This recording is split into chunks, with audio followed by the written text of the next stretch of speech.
السلام علیکم، امید ہے کہ آپ سب خیریت سے ہوں گے۔ آج اتوار کا دن ہے اور بہت سی خبریں ہیں ڈسکس کرنے کو، لیکن سب سے اہم بات یہ ہے کہ ڈونلڈ ٹرمپ کو لے کے ایک امید تھی پی ٹی آئی کے کچھ کوریڈورس میں، ساروں میں نہیں لیکن کچھ حضرات میں، کہ یہ آ کے ایکس پرائم منسٹر پاکستان کے عمران خان صاحب کو بازیاب کریں گے جیل سے۔ لیکن اس کے برعکس ہوا کہ انہوں نے حاضر سروس پریزیڈنٹ مڈورو کو وینزویلا سے اپنے گھر سے بازیاب نہیں بلکہ اغوا کر لیا، اپنے ایریل حملے، بمبارڈمنٹ اور 2-3 مہینے کی پوسچرنگ کے بعد ہی۔ جبکہ یہ ریکارڈ ہوا پروگرام، ابھی تک تو یہی خبریں ہیں کہ مبینہ طور پہ ان کو ابڈکٹ کر لیا گیا ہے اور ایک بڑا کوئک ملٹری آپریشن کیا گیا ہے۔ اب واللہ یہ مرسنریز کے ذریعے کیا گیا ہے یا امریکن ملٹری کا فزیکل وفد اندر جا کے اس نے یہ کیا ہے۔ ایریل سپورٹ اور ایریل بمبارڈمنٹ ضرور تھی، اور آن گراؤنڈ رائے ہموار جو انہوں نے کی تھی، انہوں نے اپوزیشن لیڈر کو پمپ اپ کیا تھا، اس کو نوبل پیس پرائز دلوایا تھا۔ ڈونلڈ ٹرمپ نے یہ اتنی بڑی قربانی دی کہ پاکستان کا نومینیٹ کیا ہوا پیس پرائز اپنے لیے ناپسند کروایا، اس نے کہا بلکہ یہ بہتر کینڈیڈیٹ ہیں کہ جہاں پہ میں نے کو کروانا ہے۔ وینزویلا کا کو ایک سیریز آف کوز اور رجیم چینج وارز کا میرے خیال میں فائنل نیل ان دی کافن ہے، جو اسرائیل کی اور گریٹر پیکس جوڈے کا جو ایک سپریڈ بن رہا ہے، پیکس امریکانہ، پہلے پیکس بریٹانیکا تھا، اس کے بعد پیکس امریکانہ کا جو شفٹ آیا ہے، اب اسرائیل کو سینٹر آف پاور بنانے کی کوشش ہے، اور امریکن امپائر کی جو سیکنڈ کمنگ ہے ورلڈ وار 2 کے بعد as the Israel American nexus, اس کی یہ فائنل وہ آپ کہہ لیں پیڑھی ہے جو چڑھی جا رہی ہے، کیونکہ مڈل ایسٹ کے اندر ساری جو کوٹ ان کوٹ ملٹی پولر رجیمز تھیں، باتھسٹ عرب نیشنلسٹ رجیمز، ایجپٹ کی، عراق کی، لیبیا، نارتھ افریقہ میں آپ نے دیکھ لی، ان ساروں کی رجیم چینج پچھلے 40-50 سالوں کے اندر سکسیسفلی، چاہے جنگ کے ذریعے، چاہے کو کے ذریعے، چاہے پاپولر ایجیٹیشن کے ذریعے، چاہے مرسنری یا دہشت گرد تنظیموں کے ذریعے، وہ کامیابی سے ہو چکی ہے اب۔ تو اب لیٹن امریکہ کی باری تھی۔ لیٹن امریکہ میں جنرلی اسرائیل اور امریکہ الائز بیٹھے ہوئے ہیں، چاہے میکسیکو میں ان کی یہودی پریزیڈنٹ خاتون ہوں، چاہے الیگزینڈر میلے صاحب ہوں ارجنٹینا کے، جو لٹرلی کزن ہیں ملیکوسکی صاحب نتن یاہو کے، اور بوکیلے صاحب ہوں ایل سلوڈور کے، جو پریکٹیکلی ایک پریزن کالونی چلا رہے ہیں امریکہ کے لیے، جو گوانتانامو بے کی یاد کو بھلا دیتی ہے، اتنی خطرناک پریزن کالونی ہے۔ تب اس کے اندر وینزویلا کی ہی باقی رہ گیا تھا، جو ابھی بھی چائنا روس کے ساتھ کمیونیکیٹ کرتا تھا، گلوبل ساؤتھ کی بات کرتا تھا، اینٹی امریکن امپیریلسٹ پوسچرنگ کرتا تھا، پرو پیلسٹائن پوسچرنگ کرتا تھا، اور اینٹی زائنسٹ آئیڈینٹی مینٹین کرتا تھا۔ تو مڈورو صاحب کا بھی جو ہے وہ پتہ کاٹ دیا گیا۔ اب اگین لیٹن امریکہ کی گفتگو تفصیل میں ہم نہیں کریں گے، بیکاز وہ ہمارا موضوع نہیں ہوتا۔ عام طور پہ ہم مسلمان اور مسلمانوں سے متعلق مسائل کو ڈسکس کرتے ہیں، البتہ ہم بطور انسان ہمدردی ضرور رکھتے ہیں وینزویلا کے ساتھ، کہ جو رجیم چینج کا کھلواڑ ان کے ساتھ کیا جا رہا ہے، اس کا رزلٹ کیا نکلے گا۔ عام طور پہ جو نکلا ہے، اگر اسی رزلٹ کارڈ کو مانے تو بہت ہی برا حال ہوگا وینزویلا کا، کیونکہ امریکہ اسرائیل کا انٹرسٹ یہی ہوتا ہے۔ میں امریکہ اسرائیل کو اب ایک ہی گاڑی کے دو پہیے مانتا ہوں۔ ان کا انٹرسٹ یہ ہوتا ہے کہ ملک میں خرابی کر دو اور 100 سال وہ لوگ سنبھالیں، وہ لوگ جانیں، وہ بھگتیں۔ جیسا عراق میں میرے خیال میں ریکوری کی اگر ہم بات کریں، اس جنگ سے جو وار آن ٹیرر کے زمانے میں شروع ہوئی 2003 میں، آج 2025 ہے، تو آگے مزید 60-70-80 سال لگ جائیں گے عراق کو کبھی اسٹیبلائز ہو کے دوبارہ ایک یکجہ ہو کے ایک قوم بن کے ایک ملک بنانے میں لگے گا۔ تو یہ 100 سال کے لیے اب عراق والے، عراق کے پڑوسی اور عراقی ہی جانے، امریکہ اپنا کھلواڑ کر کے چلا گیا، چھوٹی چھوٹی چھاونیاں بنا گیا، اپنے اڈے بنا گیا، اور اپنے مین اسٹریٹجک پارٹنر اسرائیل کو ریجن میں اور تکڑا کر گیا۔ اس کی خطرے کی علامت یمن میں بھی گھنٹی بجتی ہے، صومالی لینڈ کے صومالیہ میں بھی بجتی ہے، اس کی گھنٹی لیبیا کے اندر بھی بجتی ہے، سریا میں بھی بجتی ہے، پیلسٹائن، جارڈن، لیبنان، خطے کے تمام مسلمان ملکوں میں، عرب ریاستوں میں بج رہی ہے اس کی گھنٹی، جو آج سعودی عربیہ تک اس کی ٹن ٹنان جو ہے وہ پہنچ گئی ہے، اور سعودی عربیہ بھی پریشان ہے اپنے دوست پرانے یو اے ای کو لے کے۔ دیکھو بات پتہ کیا ہے کہ بات جو ہے وہ کرنے والی بھی ہے، لیکن یہ بھی کرنے والی ہے، کر دینی چاہیے، کیونکہ بات کرنا اچھی بات ہوتی ہے۔ تو کچھ بات کر لیتے ہیں۔ I miss the time, by the way, جب چیزیں اتنی چیزیں پردے کی پیچھے، جب وہ نوسٹیلجیا وہ نا، میں انٹرویو دیکھ رہا تھا مائلو جینوپولس کا، وہ نا ٹکر کارلسن کے پروگرام میں آیا، وہ واپس ریٹرن کر رہا نا، ہاں واپس آ سکتے ہو رائٹ ونگر بن کے۔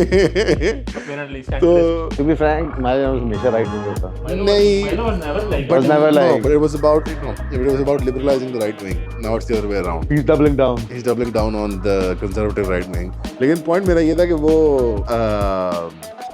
پوری ویڈیو دیکھنے کے لیے ہماری ویب سائٹ پہ جائیں eonpodcast.com پہ، اور میٹرکس کی سبسکرپشن لے لیں، صرف 3,000 روپے کی بات ہے۔ سی یو دیئر انشاءاللہ۔ لیکن سب سے بڑا جو مدعا ہے آج کا، جس کے لیے پاکستان کو فکر کرنی چاہیے، وہ ہے اسلامی ریپبلک آف ایران۔ ایران جو ہے ہمارا ایک بڑا ہی ٹینوس پڑوسی رہا ہے، ہماری کبھی نہ دوستی رہی ہے نہ دشمنی رہی ہے ہسٹوریکلی. یہ میں انقلاب کے بعد کی بات کر رہا ہوں. اسلامی انقلاب سے پہلے جو شاہ کی حکومت تھی وہ فیئرلی پازیٹیو تھی پاکستان کی طرف، بیکاز خطے میں دونوں ہم ویسٹرن الائز مانے جاتے تھے، امریکہ کے الائز. ہم دونوں وہ ملک تھے خطے کے اندر جو ویسٹرن یا یورپی انٹرسٹ کو ریجن میں سیکیور کرتے تھے، اور اس کے ایکسچینج کے اندر ہماری ملٹریز، ایئر فورسز اور اکنامک اپرچونیٹیز ہمارے لیے دونوں کے لیے کریٹ کی گئیں. اسلامی انقلاب کے بعد سے ایران نے ایک ایٹیٹیوڈ مینٹین کیا کہ اس نے انقلاب کو پوری مسلم امت میں ایکسپورٹ کرنے کی کوشش کی. گلف میں، مڈل ایسٹ میں اور نارتھ افریقہ میں فیئرلی کامیابی کے ساتھ، خاص طور پہ شام اور اس کے گردنواں کے علاقے میں، اور پاکستان کے اندر کافی، اور افغانستان کے اندر ناکامی کے ساتھ. یہاں پہ نفاذ فقہ جعفریہ تحریک چلائی وغیرہ وغیرہ، اس کے جواب میں ضیاء الحق نے اور ہماری ملٹری اسٹیٹ نے اور سول پالیٹکس میں بھی انوالو کیا، تو انہوں نے مذہبی گروہ بنا دیے جو سنیوں کے، جو ان سے مقابلہ کریں. اسٹریٹ بیٹلز ہوئیں، پوری ایک گینگ وار کی داستان ہے، وہ ایک سیکٹیرین جنگ میں تبدیل ہو گئی. لیکن اللہ کا فضل ہے کہ پاکستان پہ اللہ نے رحم کیا، افغانستان پہ بھی ریلیٹیولی رحم کیا کہ وہ لبنان نہیں بن گیا کہ یہ محلہ ہے سنیوں کا، یہ محلہ ہے شیعوں کا، یہ محلہ ہے عیسائیوں کا، یہاں پہ ان کے گینگز ہیں، ان کی ملیشیاز ہیں، یہ حکومت کی فوج ہے، یہ ملیشیاز کی فوج ہے، and so on and so forth. یہاں پہ ابھی بھی وہ پیٹی پالیٹکس کی حد تک ہی سپریسڈ رہا ہے. ایران کے ساتھ ریسنٹلی خاص طور پہ 7 اکتوبر کی ایگزسٹینشیل لڑائی، جس کو ایران کی ریاست نہ پہچان پائی ایز این ایگزسٹینشیل تھریٹ، اور انہوں نے ٹھنڈا کھیلا اس کو. انہوں نے حزب اللہ کو بھی اور اپنے حشد شعبی کو بھی عراق میں، اور اپنی زینبیون فاطمیون کو بھی ذرا نیم آنچ پہ ہی رکھا، اور پوری طرح میدان میں نہ کودے 2 سال، جس کی وجہ سے پورا شیعہ کریسنٹ، یا جو ایران کا کریسنٹ تیار ہوا تھا ایران سے لے کر فلسطین تک، شام تک، وہ بیسکلی اس کا شمیازہ بکھر چکا ہوا ہے اب. اور حزب اللہ بھی کمزور پڑ گئی، بلکہ پریکٹیکلی ڈیکیپیٹیٹ ہو گئی. حشد شعبی پھر ایک ریجنل عراقی فورس بن گئی ہے. حزب اللہ بھی لمیٹڈ ٹو لیبنان ایک فورس بن گئی ہے. اور سریا کے اندر تو جو آپ نے انخلا دیکھا ایرانی فورسز کا اور پراکسیز کا، وہ تو آپ کے سامنے ہی ہے. جس طرح سے ویسٹرن انٹرسٹ وہاں پہ آیا، اور ڈومیسٹک جینون کنسرن جو تھا اینٹی ایران لوگوں کا، اس کو ایکسپلائٹ کر کے انہوں نے وہاں ایک اور ہی ماحول کریٹ کر دیا. ایران کی فارن پالیسی کے اندر 2-3 بڑے مسائل تھے، اس کو پاکستان کو دیکھ کے سیکھنا چاہیے. ایک، ان کی سریا کی وار میں انٹری، بشار کو بیک کرنا، اور پورے ریجن بلکہ جنرل مسلم ورلڈ کے اندر اپنے آپ کو ایک بیڈ گائے کے طور پہ پینٹ کروا لینا. اور اس کی ڈومیسٹک ریفلیکشنز یہ ہیں کہ ایران نے اپنے آپ، اور دوسری جو فارن پالیسی مسئلہ تھا کہ ایران نے 7 اکتوبر کی لڑائی کو سمجھا کہ ہم ٹھیک ہے، ہم ایک ایک کر کے، جیسے ایک راکٹ جو اسٹریٹسفیئر سے باہر نکلنا چلتا ہے، اپنے پارٹس کو شیڈ کرتا ہے، ہم لیبنان اور حزب اللہ اور سریا اور پیلسٹائن سارے اپنے کازز کو شیڈ کرتے جائیں گے، ایز لیوریج یوز کریں گے، اور ایونچولی ہم اسٹریٹسفیئر سے باہر نکل جائیں گے اور اسپیس میں پہنچ جائیں گے. اس کے بعد ہمیں کوئی ہاتھ نہیں ڈال پائے گا. تو نہ شیڈ بھی کر دیا انہوں نے اپنے پارٹس کو، اپنے وزن کو، اپنے ایکسٹرا لوڈ کو، اور نہ وہ اسپیس تک پہنچ سکے. لگتا یہ ہے کہ ایران کو ٹانگ سے امریکنوں نے، اسرائیلیوں نے پکڑ لیے کہ بھائی تم کدھر جا رہے ہو. تو یہ میں ایران کے ساتھ بالکل ہمدردی کے ساتھ یہ باتیں کر رہا ہوں، یہ میں دشمنی میں ان کی بات نہیں کر رہا، کیونکہ ایران کی، اور اگر میں سینیکل طریقے سے بھی بات کروں، ایران کے ساتھ جو رجیم چینج کا معاملہ تیار کیا جا رہا ہے، اگر ہم ڈونلڈ ٹرمپ کی اسٹیٹمنٹ کو مانیں کہ we are locked, loaded and ready to go, اور یہ انہوں نے بات کی اس ضمن میں کہ اگر جو پروٹیسٹ چل رہے ہیں ایران کے اندر، سو کالڈ آرگینک پروٹیسٹ جو ہیں، اگر ان کے ساتھ کوئی سختی کی ایرانین رجیم نے، تو ہم ایرانین رجیم کو اڑا دیں گے. اور یہ وہ B-2 بامبرز نے جو فردو پہ ایران اسرائیل کی جھڑپ کے اندر علامتی بمباری کی تھی، وہ اب علامت سے بڑھ کے حقیقی بمباری، ایریل سپورٹ بن سکتی ہے پروٹیسٹ اور اینٹی رجیم موومنٹ کی. ڈومیسٹک فرنٹ پہ ایران نے کیا کھچے ماری، ان میں سے ایک یہ ہے کہ ملا رجیم نے سب سے زیادہ مذہبی جذبات، مذہبی اظہار، اقلیتوں کا اور اکثریت کا بھی، خواتین کے مسائل کو لے کے، انفرادی آزادی کے اعتبار سے بہت زیادہ چیکس اینڈ بیلنسز اور کنٹرولز نافذ کر دیے، جو کہ انسان کی بیسک ایک زندگی میں گھٹن پیدا کر دیتی ہے. اس سے بڑھ کر جو معاش کے مواقع تھے، جو سینکشنز کی وجہ سے ویسے ہی سخت ہو جاتے تھے، ان کے اندر بھی جو سرکاری فورسز تھیں، ان کی کرپشن کی وجہ سے عام لوگ ڈس ایلوژنڈ فیل کرنے لگے، اور ایران کا بہت بڑا ایک ڈائسپورا کریٹ ہو گیا. جو مذہب دوست ہو یا مذہب دشمن ہو، وہ ایرانین رجیم کا دشمن ضرور بنا، چاہے وہ یورپ میں ہو، چاہے وہ نارتھ امریکہ میں ان کا ڈائسپورا ہو. آج وہ ڈائسپورا آرکسٹریٹ کر رہا ہے منی کے تھرو، سپورٹ کے تھرو، اور مختلف ہتھ کنڈوں کے تھرو لوکل ڈومیسٹک پاپولیشن کو ریڈیکلائز اس نے کیا رجیم کے خلاف، اور آج ہم اس کا پھل دیکھ رہے ہیں. ان پروٹیسٹ کا الزام اور ان ڈیکیپیٹیشنز کا الزام جب ٹاپ لیڈرشپ کو شہید کر دیا گیا ایران اسرائیل جھڑپ کے اندر، ہم الزام دے سکتے ہیں افغان ایلیمنٹ کے اوپر، ہم الزام دے سکتے ہیں ففتھ کالمسٹ لبرل ایجنڈا کے اوپر، ہم کہہ سکتے ہیں فیمنسٹوں کی غلطی تھی، سیکولرز کی غلطی تھی، فلانے کی غلطی تھی، اور موساد نے کیا، سی آئی نے کیا، جو کہ سب حقیقتیں ہیں. لیکن بنیادی جو ریئلٹی ہے اس کو ریکگنائز کرنا ضروری ہے کہ ایران کی مذہبی رجیم نے مذہب کے نام پہ مذہب کے اسٹرکچر کو استعمال کرتے ہوئے بہت ہی ایک کانسٹیپیٹنگ اور اسٹائفلنگ معاشرہ پیدا کیا، جس کی وجہ سے ان کی اپنی حرکات و سکنات کچھ کم نہ تھیں. اگر آپ محاسا امینی والے پروٹیسٹ کو دیکھیں، میں اتفاق کرتا ہوں کہ فیمنزم ایک ہتھ کنڈا ہے جس کے ذریعے معاشرے کے اندر سیاسی تناؤ پیدا کیا جاتا ہے اور ففتھ کالمسٹ ایلیمنٹس کو بہارا جاتا ہے، لیکن کیا محسا امینی کا قتل بطور کرد، بطور مائنورٹی، ایک ایتھنک مائنورٹی، بطور ایک خاتون، حجاب کے معاملے کے اوپر ان کے ساتھ سختی کرنا، ان کو مارنا پیٹنا وغیرہ وغیرہ، کیا یہ پازیٹیو تھا؟ اب یہ کہنی یہ قابل قبول ہے کسی معاشرت کے اندر؟ نہیں. یہ ایکسٹریم ایٹیٹیوڈز پائے گئے ایران کے اندر، ہماری مذہبیت میں بھی پائے جاتے ہیں، پوری امت میں پائے جاتے ہیں. تو ان کا آپ اینڈ رزلٹ جو ہے وہ ایران کی رجیم میں دیکھ سکتے ہیں.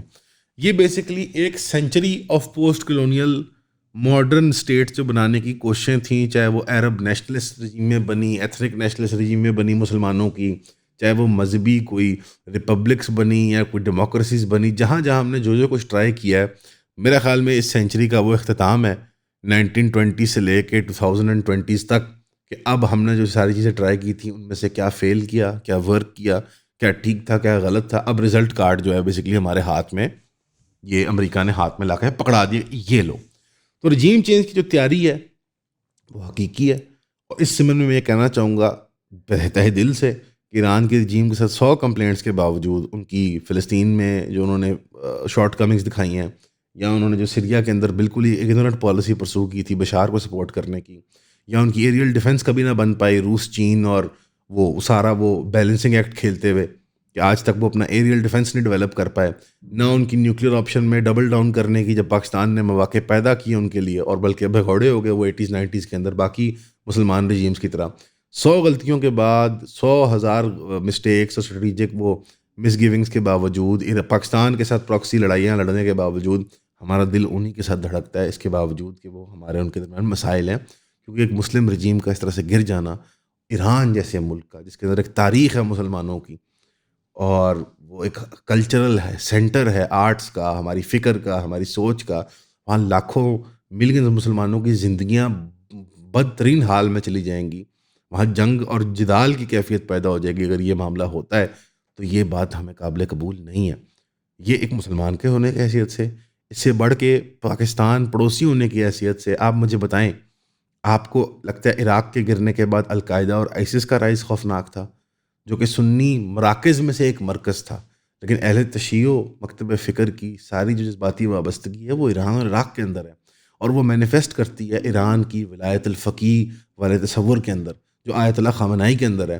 تو آپ کو لگتا ہے کہ ایران کی رجیم خدا نہ خواستہ، میرے منہ میں خاک، اگر یہ رجیم کلیپس کرا دی جاتی ہے پروٹیسٹ اور ایریل بمبارڈمنٹ اور اسرائیلی اگریشن کے ذریعے، اکنامک اور پولیٹیکل ہتھ کنڈوں کے ذریعے، تو آپ کو لگتا ہے کہ القاعدہ اور آئسس کو آپ بھول جائیں گے کہ وہ چھوٹی سی چیز تھے؟ وہ سنی ایکسٹریم ریج تھی جو عرب ورلڈ سے نکلی جب عراق جیسی رجیم کو گرایا گیا. تو آپ اجتماعی اہل تشیع دنیا کی ریج کو امیجن کر سکتے ہیں؟ پورے خطے کے اندر اور پورے گریٹر ریجن کے اندر جو اہل تشیع مکتب فکر سے مذہبی، جذباتی، سیاسی، عسکری وابستگی رکھنے والے گروہ ہیں، وہ کیا کریں گے اس کے رسپانس کے اندر؟ وہ بھر جائیں گے پوری دنیا کے اندر. تو جس قسم کا ٹیررزم ہم نے سنی ورلڈ کے اٹیک کے اوپر وٹنس کیا تھا، وہ شاید میرا خیال ہے اس سے زیادہ آرگنائزڈ، اس سے زیادہ سینٹرلائزڈ اور زیادہ ڈینجرس. بیکاز عراق میں تو کمپلیٹ ویکیوم تھا نا، ایران میں کمپلیٹ ویکیوم نہیں ہوگا. یہ نہیں ہو سکتا کہ ایران میں گرایا تو اٹھا کے امریکہ سے وہ پالوی کے بیٹے کو اٹھا کے برگر کو لا کے تخت پہ بٹھا دیا جائے گا. ایران کے پورے خطے ٹکڑے کاٹ لیے جائیں گے جہاں پہ شیعہ ریزسٹنس جو ہے، مذہبی ریزسٹنس جو ہے وہ باقی رہے گی. اینٹی امپیریلزم کے نام پہ، شیعہ مذہبیت کے نام پہ، ولایت الفقیہ کے تصور کے نام پہ، وہ تو باقی رہیں گے. وہ پوری دنیا میں پھیلے ہوئے، ایران میں خاص طور پہ، بٹ وہ افغانستان میں بھی ہیں، وہ پاکستان میں بھی ہیں. اور آپ سے ایک آجانہ سا سوال ہے سارے بھائیوں بہنوں سے کہ 7 اکتوبر کی جنگ کے بعد آپ نے ایون دیکھا کہ سعودی عربیہ نے اپنا سٹانس چینج کیا ایران کے اوپر کہ یار اس کو نہیں گرنا چاہیے، انہوں نے ڈگن دینا سی. کیوں؟ وہ سمجھتے ہیں ساؤتھ آف سعودی عربیہ سارا جو ہے وہ اہل تشیعوں سے آباد ہے، اور گرد گرد کا خطہ بھی ہے، یمن ان کے بارڈر پہ جہاں پہ اہل تشیعوں کی ایک اکثریت تعداد ہے جو پرو ایران ہے اور ایران کے ساتھ جذباتی وابستگی رکھتی ہے. تو اس سارے انفراسٹرکچر کا سیکورٹی میٹرکس کا جب جب جب بکھار ہوئے گا، جب وہ بکھرے گا، تو پھر وہ جگہ جگہ آپ دیکھیں گے کہ ملیشیاز اور اسپلنٹر سیلز کی شکل میں تبدیل ہوئے گا. اب مجھے بتائیں اس پورے خطے کے اندر عراق سنبھالے گا ایران کو یا افغانستان سنبھالے گا ایران کے فال کو؟ معذرت کے ساتھ اس خطے میں پورا ایک ہی ملک کا نکلے گا، اس کا نام ہے پاکستان، جس کے بانی اہل تشیع ہیں، جس کی اکثریت one of the most well integrated religious minorities اہل تشیع ہیں، جو highest to lowest post enjoy کرتے ہیں. ہم کیا جواب دیں گے اپنی اس پالیٹی کو کہ ہمارا پڑوسی ایران گر گیا؟ اب گرنے کے پروسیس میں چلیں ہم نہیں انوالوڈ ہوں گے، لیکن اس کو سنبھالنے کے پروسیس میں تو انوالوڈ ہوں گے. تو میں یہ ڈومز ڈے سینیریو نہیں کریٹ کرنا چاہتا تھا، بٹ یہ حقیقت ہے کہ اس کی ضرورت ہے بہت بڑی، کیونکہ اس کا کرائسس جو ہورائزن پہ نظر آ رہا ہے وہ ان امیجنیبل اسکیل کا ہے. سریا میں ہیومن مسلم سفرنگ جو آپ نے وٹنس کی ہے، لیبیا میں کی ہے، عراق میں کی ہے، میرے خیال میں وہ شاید اجتماعی طور پہ ایک طرف ہوگی نمبرز اور میگنیٹیوڈ کے اعتبار سے، اور ایک طرف خدا نہ خواستہ ایران کا معاملہ ہوگا. خطرے کی گھنٹی ہے، میں الارمسٹ نہیں ہونا چاہتا. میری کوشش، ہماری پلیٹ فارم پہ ہمیشہ یہ کوشش ہوتی ہے کہ ہم ایکوریٹ بات کو رپورٹ کریں، سب سے زیادہ جو مناسب اور مڈل گراؤنڈ والی بات ہے جس کے اندر کچھ حقیقت کی وہ ہے. لیکن یہ میرا پرسنل فیئر بھی ہے، اور ہمارے ساتھ پلیٹ فارم پہ بھی ڈسکشن چل رہی تھی سب کی، یہ ہورائزن کے اوپر ہے. اس کے علاوہ اگر ایک گلوبل ری اسسمنٹ کی جائے، ایمپیریل یورپ کی طاقت کے بعد اور اس کے بعد امریکہ کے عروج کے بعد ایک ملٹی پولیرٹی کا تصور سامنے آیا تھا، اس کے اندر بھی لگتا ہے کہ اس کا بھی ٹائم اب پورا ہو چکا ہوا ہے. امریکہ اور اسرائیل اپنے آپ کو اپنے الائز کے ساتھ ایک پول بنا کے باقی دنیا کو چیلنج دے رہے ہیں، اور جو باقی دنیا کو لیڈ کرنے والا پول ہے یعنی چین، وہ ملٹرسٹکلی اور پولیٹیکلی اس طرح سے ایکٹیولی انگیج نہیں ہے. اگر وینزویلا کے مڈورو کو دیکھا جائے یا وینزویلا کو دیکھا جائے تو چائنیز ان کو ایکسٹینشن مانا جا سکتا ہے، تو اس کے رسپانس میں میرا نہیں خیال چائنا وہ عمل کرے گا کہ جو امریکہ کرتا ہوتا ہے. تو ملٹی پولر ورلڈ کا یا بائی پولر ورلڈ کا جو تصور تھا وہ اس لیول کا نہیں ہے جو امریکہ ورسز سوویت یونین کا تھا. اب اکنامک پول ضرور ہیں، لیکن پولیٹیکل ملٹری مائٹ ابھی بھی ٹیکنالوجی کے اعتبار سے امریکہ لیڈ کر رہا ہے، اور وہ پولیٹیکل ول کہ جا کے ایک دوسرے کے ملکوں کے اندر جا کے وہ شرارت کرنا باقاعدہ، وہ شاید ابھی بھی صرف امریکہ ہی اوور آل انداتا ہے. خطے کے اندر چائنا نے بنگلہ دیش وغیرہ میں کچھ انگڑائیاں لی ہیں، لیکن خطے کی حد تک بڑے پیمانے کے اوپر نہیں، کیونکہ وہ تاریخی سفارتی سماجی تعلقات جو ہیں وہ امریکہ اور مغرب بھی انجوائے کرتا ہے. اس سب کے اندر پاکستان کیا کرتا ہے؟ کیونکہ ہم امریکہ کے ساتھ اپنی پوزیشن کو کچھ دیر تک ہی لیوریج کر سکتے ہیں، کیونکہ خطے میں پاکستان سے زیادہ انٹرسٹنگ امریکہ کو ہندوستان ہی لگتا ہے. تو ہم نے کس پول کے کس حصے کو سیکیور کرنا ہے، ایران کے بارڈر کو کیسے سیکیور کرنا ہے، ایران کے ساتھ اپنی کیسے بنا کے رکھنی ہے. کیونکہ اتفاق یہ ہے کہ جو ہماری طرف بارڈر پڑے گا وہ یقیناً اگر رجیم کلیپس بھی کرتی ہے تو رجیم کے ہی بچے کچھ حصوں کے پاس وہ آئے گا خطہ. کیا خیال ہے نا جی؟